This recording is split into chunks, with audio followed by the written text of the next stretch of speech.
Congress BRS పార్టీలు మజ్లిస్ తో కుమ్మక్కైపోయి హైదరాబాద్ ని అసదుద్దీన్ చేతుల్లో పెట్టేశాయని మండిపడ్డారు BJP Telangana chief Kishan Reddy.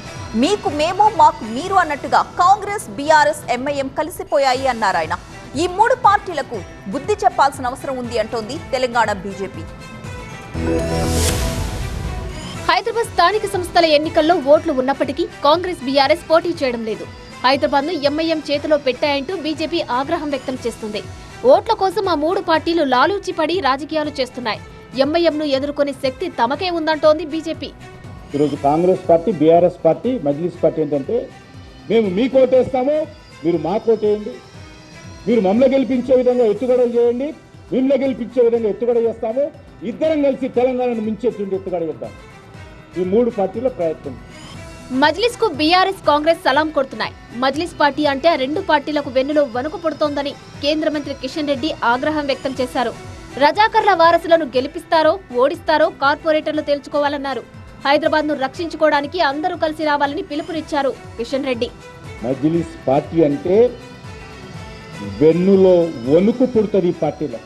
Majlis party అంటే ఓటు బంకు రాజకీయాలు జ్ఞాపకం వస్తాయి. ఈ పార్టీకి తన బుజ్జగింపు రాజకీయాల కోసం తెలంగాణ రాష్ట్రాన్ని, హైదరాబాద్ రాష్ట్రాన్ని బలి చేయడానికి ఈ పార్టీలు ఏ మాత్రం వెనుకడుగు వేయడం లేదని మనం చెప్తాం. కాంగ్రెస్ బీఆర్ఎస్ నిజస్వరూపమేంటో ఈ ఎన్నికతో తేలిపోతుందన్నారు ఎంపీ ఈటెల రాజేందర్.